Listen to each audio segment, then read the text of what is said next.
नमस्कार.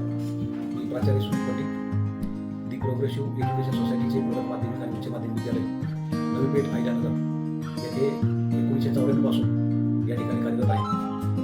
माझ्याकडे 1996 साली मुख्याध्यापक पदाची प्राचार्य पदाची जबाबदारी आली. त्यानंतर काम करत असताना संस्था चालकांच्या मार्गदर्शनाखाली माझ्या सर्व सहकारी शिक्षकांच्या माध्यमामधून त्याचप्रमाणे या ठिकाणी सर्व राज्यस्तरीय जिल्हास्तरीय अधिकारीगण असतील त्यांच्या सर्वांच्या सहकार्याने मी या ठिकाणी काम करण्यास सुरुवात केली.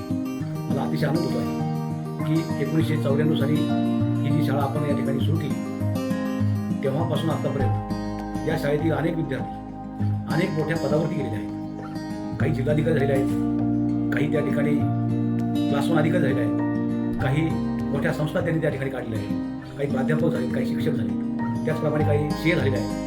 आणि म्हणून अतिशय आनंद होतो आहे की आपल्या विद्यालयामध्ये सर्व शिक्षकांच्या सहकार्याने अतिशय सर्व स्पर्धा या ठिकाणी घेऊन स्पर्धा परीक्षेमध्ये त्या ठिकाणी विद्यार्थी कसे उतरतील असं या ठिकाणी पाहिलं जातं. आणि काही विद्यार्थी राज्य स्तरावरती गेलेले आहेत, काही विद्यार्थी राष्ट्रीय स्तरावरती गेलेले आहेत. आणि मग मला अभिमान वाटतो या सर्व विद्यार्थ्यांच्या माध्यमामधून हे विद्यालय यशस्वीच्या ठिकाणी वाटचाल करणार आहे आणि उंच भरारी घेणार आहे हे निश्चित आहे. आपल्या विद्यालयातील जे प्राध्यापक आहेत, शिक्षक आहेत, हे या ठिकाणी 25 या ठिकाणी शिक्षक असून या सर्व शिक्षक हे अतिशय प्रशिक्षित झालेले आहेत. त्यांचे या ठिकाणी उच्च विभूषित असं त्यांचं शिक्षण झालेलं आहे. एवढंच नाही, या शिक्षकांच्या माध्यमामधून त्या ठिकाणी आम्ही शिक्षकांची कार्यशाळा घेतो. शिक्षकांची कार्यशाळा घेऊन नवनवीन उपक्रम त्या ठिकाणी तंत्रज्ञानाचा त्या ठिकाणी शिक्षकांनी अध्यापनामध्ये कसा वापर केला पाहिजे अशा अनेक प्रकारचे उपक्रम त्या ठिकाणी राबवतो. आणि मग शिक्षक आमचे अद्ययावत आहे. शिक्षकाचं अध्यापन करण्याचं काम जे आहे ते त्या ठिकाणी त्यांना सुलभ होतं आणि म्हणून अध्यापन चांगल्या पद्धतीने शिक्षक करू शकतात.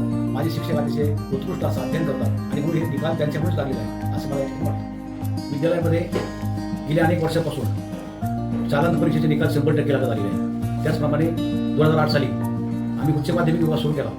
या विभागामध्ये विज्ञान शाखा घेतली आणि IT सारखा विषय आपण त्या ठिकाणी ठेवलेला आहे. विज्ञान शाखेचा 2008 पासून आजपर्यंत सातत्यानं 100% निकाल लागत आलेला आहे. त्या ठिकाणी वाणिज्य शाखा आहे, त्याचे सुद्धा अतिशय उत्कृष्ट निकाल लागलेले आहेत. आपल्या विद्यालयामध्ये विज्ञान प्रदर्शनसारखे अनेक उपक्रम राबवले जातात. त्याचप्रमाणे त्या ठिकाणी अनेक प्रकारच्या स्पर्धा घेतल्या जातात. इनडोअर खेळ असतील, आउटडोअर खेळ असतील, या सगळ्यांना त्या ठिकाणी विद्यार्थ्यांना प्रोत्साहन दिलं जातं. एवढंच नाही तर या ठिकाणी आपल्या विद्यालयामध्ये NMS परीक्षा असेल, माध्यमिक शिष्यवृत्ती परीक्षा असेल, त्याचप्रमाणे अनेक बाहेरच्या स्पर्धा असतील, बाह्य स्पर्धा असतील, अंतर्गत स्पर्धा असतील, क्रीडा स्पर्धा असतील, त्याचप्रमाणे त्या ठिकाणी चित्रकला स्पर्धा असतील, निबंध स्पर्धा असतील.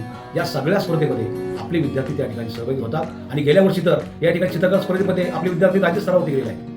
NS या शासकीय जी ग्रेड परीक्षा होते त्यामध्ये इलेमेंटरी परीक्षा असेल, त्याचप्रमाणे दुसरी जी शासनाची परीक्षा असते माध्यमिक शिष्यवृत्ती परीक्षा, त्याच्यामध्ये सुद्धा आपले विद्यार्थी अतिशय मोठ्या संख्येनं त्या ठिकाणी प्राप्त झाले आहेत. म्हणजे त्यांना त्या ठिकाणी बक्षीस मिळाले आहे. हे सर्व उपक्रम राबवत असताना विद्यार्थ्यांचा कलागुणांना वाव देण्यासाठी डिसेंबर महिन्यामध्ये दरवर्षी आम्ही या ठिकाणी आपण स्नेहसंमेलन घेत असतो. आणि वर्षभरामध्ये जे जे विद्यार्थी अनेक स्पर्धेमध्ये भाग घेतात त्या स्पर्धांमध्ये क्रीडा स्पर्धा असतील, निबंध स्पर्धा असतील, चित्रकला स्पर्धा असतील किंवा बाह्य स्पर्धा असतील, त्या सर्व स्पर्धेचं वितरण या ठिकाणी आपण रविवार दिनांक 21 डिसेंबर 2025 रोजी लक्ष्मीनारायण मंगल कार्यालय टिळक रोड या ठिकाणी ठेवलेला आहे.